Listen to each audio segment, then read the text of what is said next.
Hello everyone, it's Miss Gabby here. I hope you had a good weekend enjoying the snow and playing out there with your friends and family. Today we're going to be talking about color mixing, or how the boring adults call it, color theory. So what is color theory and why is it useful?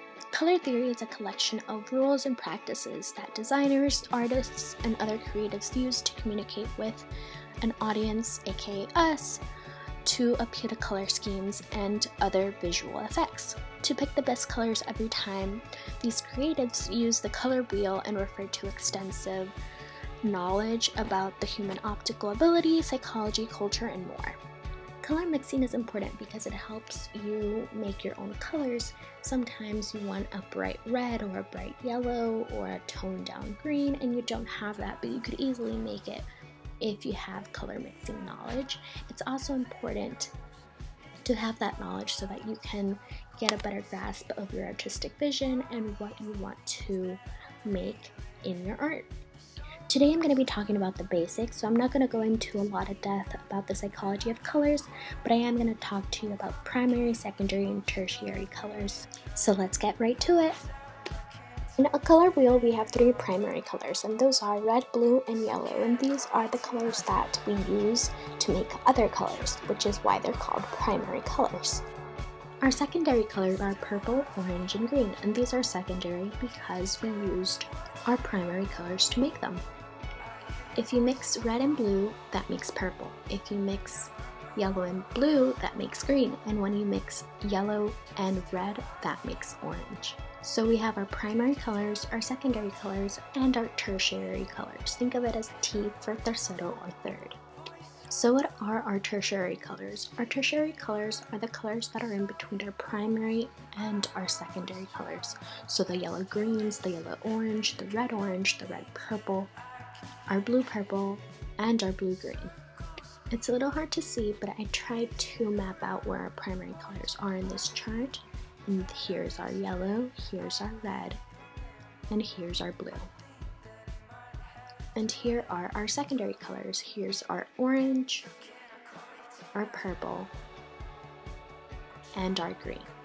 So with this knowledge, now it's time to experiment. But first, let's put some newspaper or some grocery bags on your table or floor, wherever you are wanting to experiment, so that you don't make a mess and upset your parents.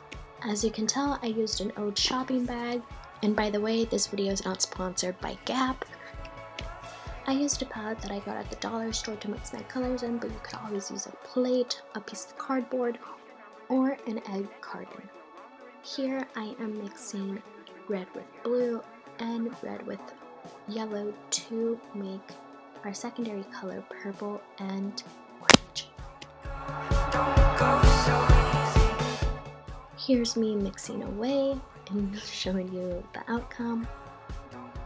For this orange, I wanted it to be a little brighter, so you see me adding a little bit more paint so that it's the tone that I want. This is what the purple and the orange look like, and I added some yellow to a blue so that I can make a green, and here's me mixing that up.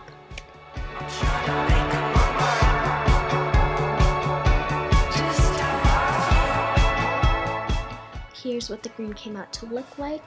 On the side panel next to the colors that I had already made, I added some white because I wanted to make some pastel colors, and this is me mixing that up again. And this is how my pastels turned out. One last rule I want you to know about is that if you add white to any color, it makes the color lighter. So if I add white to a red, it makes pink. If I add white to a blue, it makes a baby blue, and so on and so on. Now with this knowledge, you can make all these colors on this palette and even more. Next week, we'll be putting our knowledge and skills to the test, as we will be painting something, and I'm really excited to see what colors you guys come up with. I'll see you next week.